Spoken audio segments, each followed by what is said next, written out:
Okay, so today we're going deep on something pretty wild. Yeah. We're talking about uh, America's Cold War presence in Greenland. Yeah. And now I know what you're thinking. Right. Greenland. Icicle polar bears, right? Yeah, a lot of people probably don't Yeah, exactly. realize how important it was. Yeah. But we've got some documents and an image Oh, wow.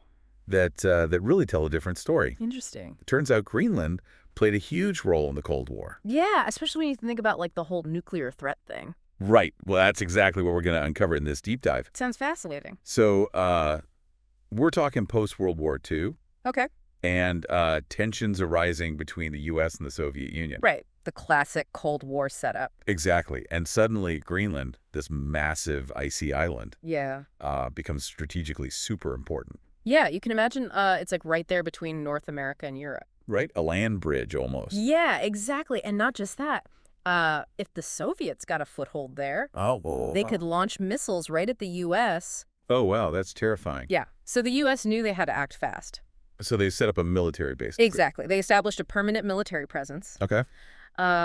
Most notably, Thule Air Base. Right. Thule Air Base. Now, that's a familiar name. Yeah, you hear about it a lot in relation to, like, Cold War history. Yeah, absolutely. Okay. Now, the image we have actually shows this vast snowy landscape. Mm. But what's really striking is it doesn't show the people who were displaced to make way for this base. Oh, right. The Inuit people. Yeah, the indigenous people of Greenland. Right. The documents detail how they were forced to relocate from their ancestral lands near Thule. In 1953, right? Yeah, in 1953, they were promised that this move would be temporary.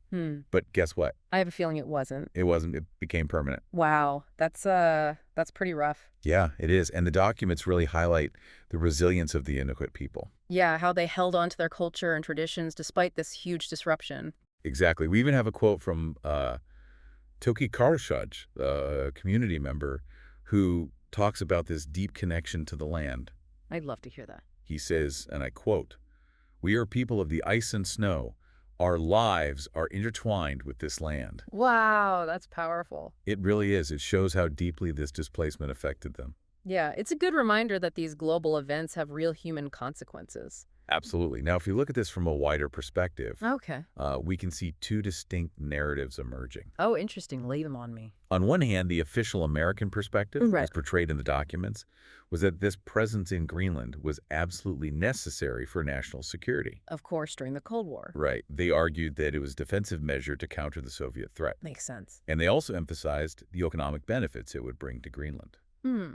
That's the classic justification for these kinds of things. Yeah, they had this initial agreement with Denmark. Right, because Greenland was under Danish rule at the time. Exactly. And this agreement basically paved the way Yeah. for the American presence there. Okay, so that's the American side of the story. Right. But then you have the Inuit perspective. Right, the people who are actually living there. Exactly. For them, it was a completely different story. Yeah. They saw the American presence as this disruptive force. Yeah, uprooting their lives and everything. Right. It had lasting social and cultural consequences for them. And the fact that they were promised a temporary relocation. And it ended up being permanent. Exactly. That really led to this deep sense of displacement. That's going to be tough.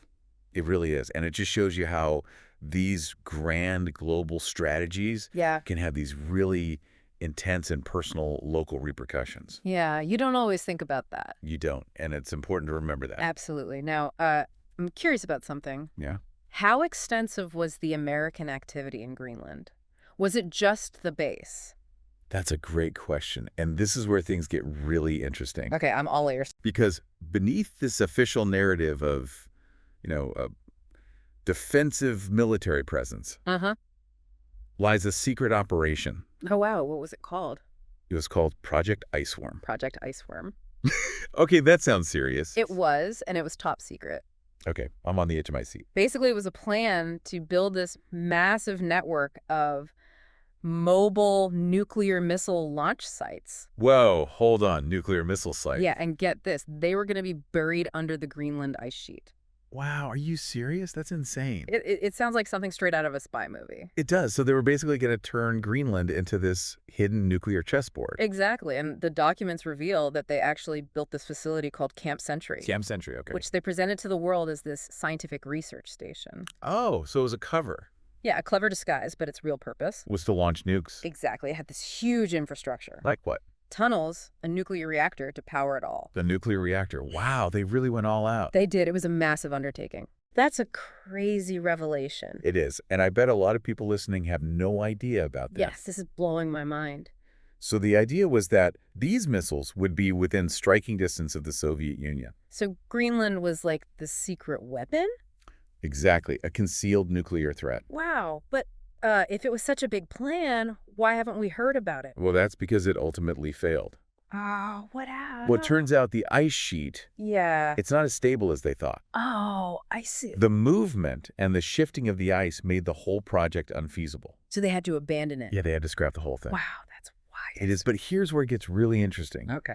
The abandonment of Camp Century has these modern implications. Oh, what do you mean? Well, as the ice melts, Because of climate change. exactly, there are growing concerns about what they left behind. Like what? Well, there's potential radioactive waste Oh, no. and other pollutants that were just buried there. That's a serious problem. It is, and the documents mention that there are ongoing discussions and research Okay. into these environmental risks. Wow. So this forgotten piece of Cold War history Yeah. is suddenly relevant again. Exactly. It's a great example of how decisions made in one era Yeah. can have these unforeseen consequences that ripple through time. Yeah. We're seeing that now with climate change. Exactly. And it really highlights the importance of considering multiple viewpoints. Right. Not just the strategic, but also the local and the environmental. Absolutely. We have to think about the long-term impacts of our actions. Yeah. That's a key takeaway from all this. Absolutely. So to recap, Okay.